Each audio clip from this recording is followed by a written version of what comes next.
Hi, friends. Today we will read the story, The Great Kapock Tree by Lynn Cherry.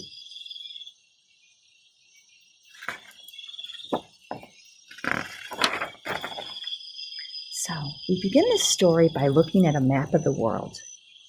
And where is the Amazon rainforest? Well, we live right about there in North America. And the rainforest of the Amazon is down here in South America. And as you can see, this imaginary line, the equator, and that's where the sun is. So, the Amazon rainforest is very close to the sun, and we are so much farther away. And that's why it's a little colder. And this is where the story takes place, in the Amazon rainforest in South America.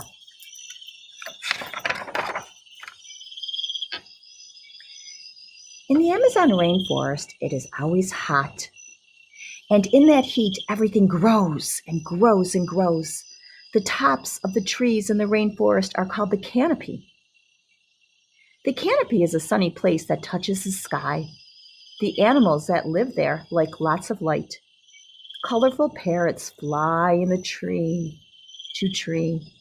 Monkeys leap from branch to branch. The bottom of the rainforest is called the understory. The animals that live in the understory like darkness.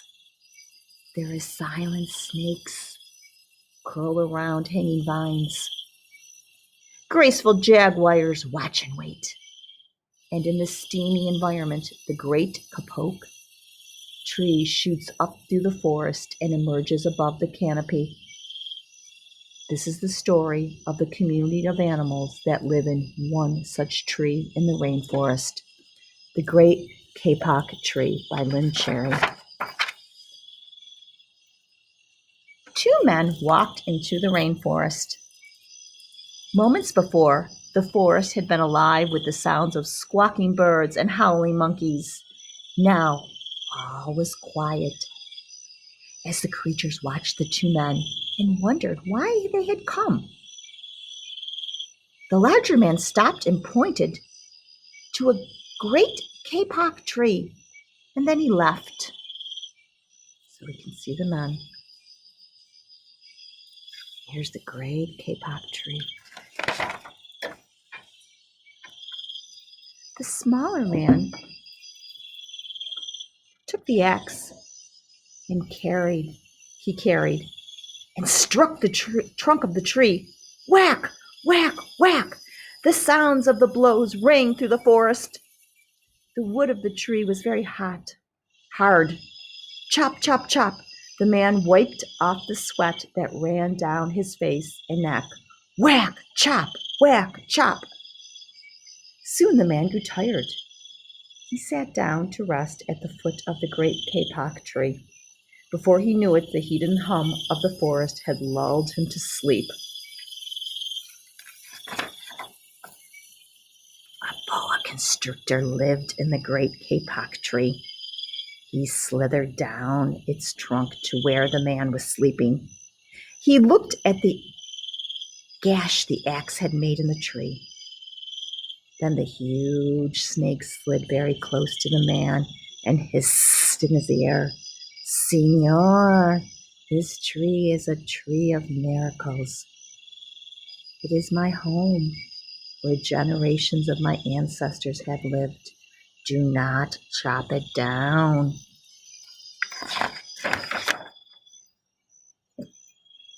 A bee buzzed in the sleepy man's ear.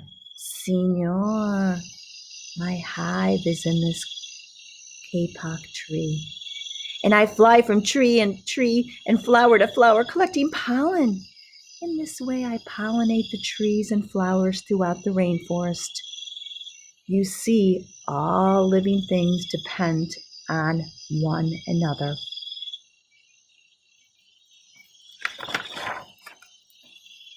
A troop of monkeys scampered down from the canopy of the Kapock tree. They chattered to the sleepy man.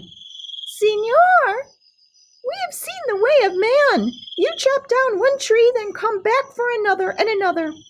The roots of these great trees will wither and die, and there will be nothing left to hold the earth in place. When the heavy rain comes, the soil will be washed away and the forest will become a desert.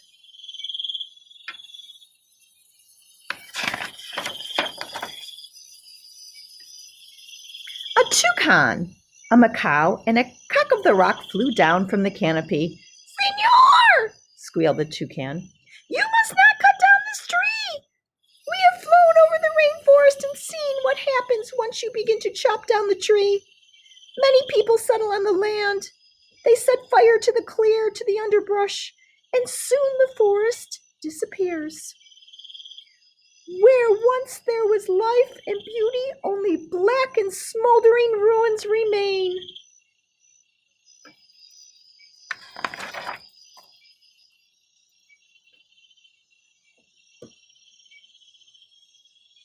A bright and small tree frog crawled along the edge of the leaf. In a squeaky voice, he piped in the man's ear, "Senor, a ruined rainforest means ruined lives. Many ruined lives. You will leave many of us homeless if you chop down this great Kapock tree."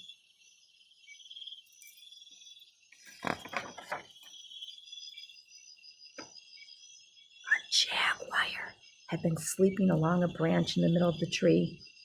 Because his spotted coat blended into the dappled light and shadows of the understory, no one had noticed him. Now he leaped down and padded silently over the sleepy man. He growled in his ear, "Senor, the Kapock tree is home to many birds and animals. If you cut that down, where will I find my dinner?"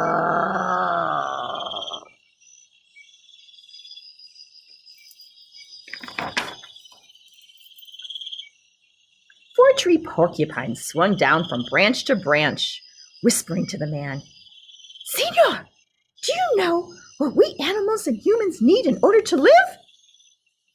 Oxygen! And Senor, do you know what trees produce? Oxygen! If you cut down the forest, you will destroy that which gives all life to us."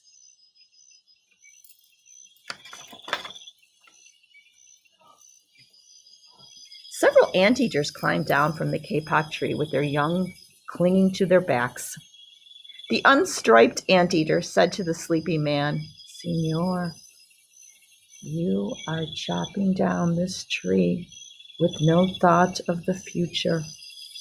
And surely you know that what happens tomorrow depends upon what you do today. The big man tells you to chop down a beautiful tree. He does not think of his own children, who tomorrow must live in a world without trees."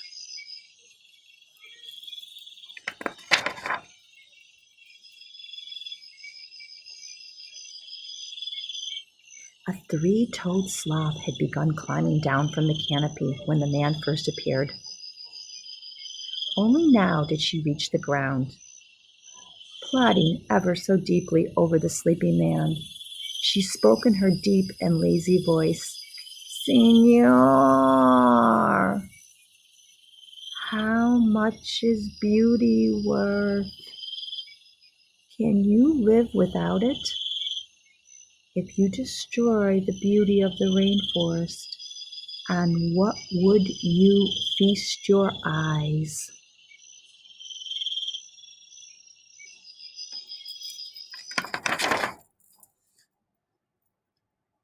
A child from the Yanomamo tribe who lived in the rainforest knelt over the sleeping man. He muttered in the ear, "Senor, when you wake, please look upon us with new eyes." The man awoke with a start. Before him stood the rainforest child, and all around him, staring, were creatures who depended on the great Kapock tree. What wondrous and rare animals they were.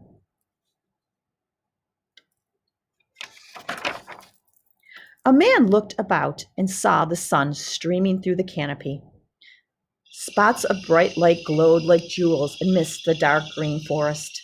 Strange and beautiful plants seemed to dangle in the air, suspended from the great Kapock tree. The man smelled the fragrant perfume of their flowers. He felt the steamy mist rising from the forest floor, but he heard no sound, for the creatures were strangely silent.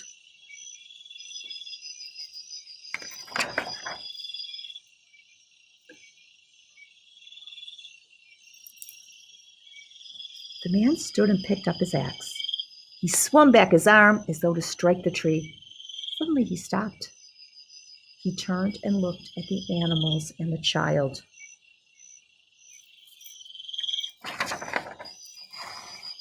He hesitated, then he dropped the axe and walked out of the rainforest.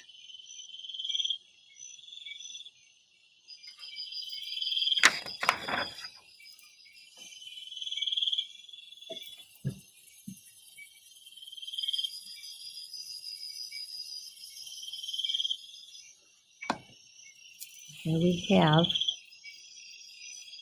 the canopy, the emergence, the canopy, the shrub layer, and the forest floor.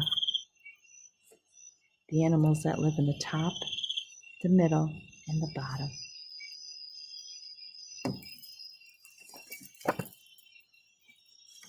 The end.